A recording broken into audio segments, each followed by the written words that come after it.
Pertolongan pertama pada kecelakaan atau P3K. Hai, halo semuanya. Pernah nggak sih kalian ada di situasi darurat tapi bingung harus ngapain? Tenang aja, kalian nggak sendiri kok. Di video ini kita bakalan bahas bareng-bareng tentang P3K, pertolongan pertama pada kecelakaan. Gimana sih caranya nolong orang, pingsan, ataupun ngatasin luka bakar ringan? Semua akan kita kupas, tuntas, santai, tapi tetap bermanfaat. Yuk belajar bareng, siapa tahu suatu saat kalian bisa jadi pahlawan di sekitar kalian. Apa sih P3K dan apa tujuan dari P3K?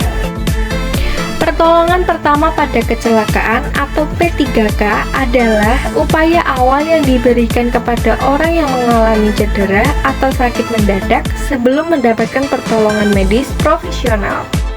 P3K ini bertujuan untuk menyelamatkan nyawa, mencegah kondisi bertambah parah, dan mempercepat proses penyembuhan.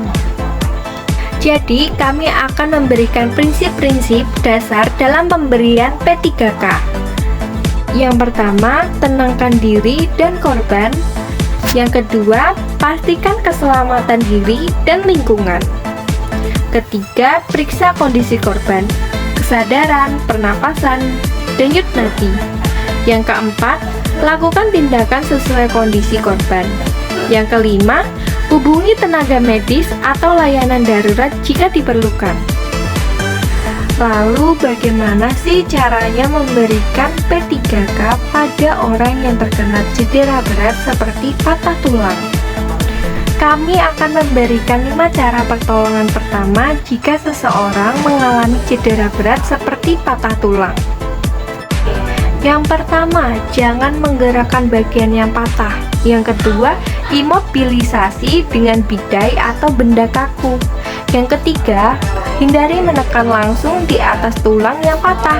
Yang keempat, bungkus dengan kain untuk mengurangi gerakan. Yang kelima, segera bawa ke fasilitas medis.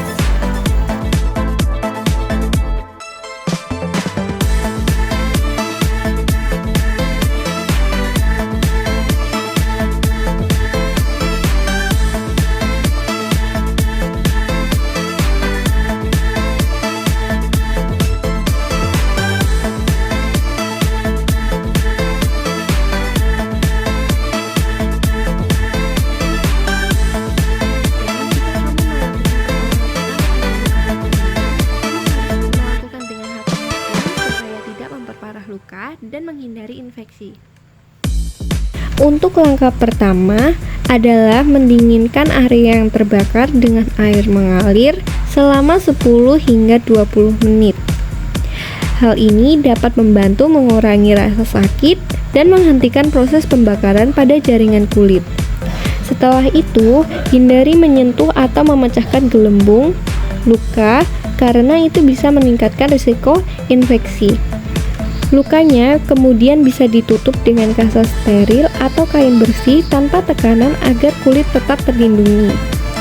Jangan mengoleskan mentega, pasta gigi, atau bahan lain yang tidak steril karena dapat memperparah luka. Jika luka menyebar luas terjadi pada wajah atau alat kelamin, atau korban mengalami gejala syok seperti pusing, kulit pucat, lemas, maka perlu segera dibawa ke fasilitas kesehatan.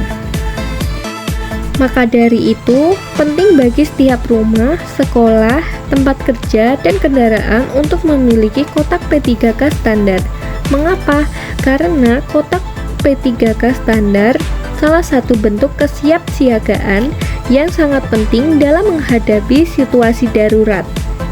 Kecelakaan kecil seperti luka sayat, tergores, atau terjatuh bisa terjadi kapan saja dan di mana saja, baik di rumah, tempat kerja, sekolah, atau saat berkendara.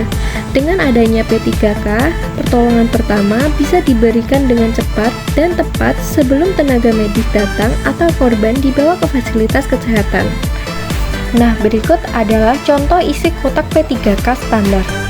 Yang pertama ada plester luka, yang kedua ada kasa steril, ketiga larutan antiseptik, yang keempat salep luka atau salep antibiotik, Yang kelima, gunting kecil dan pinset.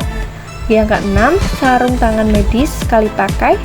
Yang ketujuh, masker medis. 8, obat-obatan dasar seperti paracetamol, antihistamin, obat diare, dan sebagainya.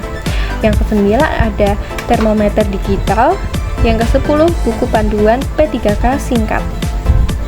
Terima kasih semua sudah menyimak penjelasan saya. Semoga pengetahuan tentang P3K ini bisa berguna untuk kita semua, baik dalam kehidupan sehari-hari maupun saat menghadapi situasi darurat.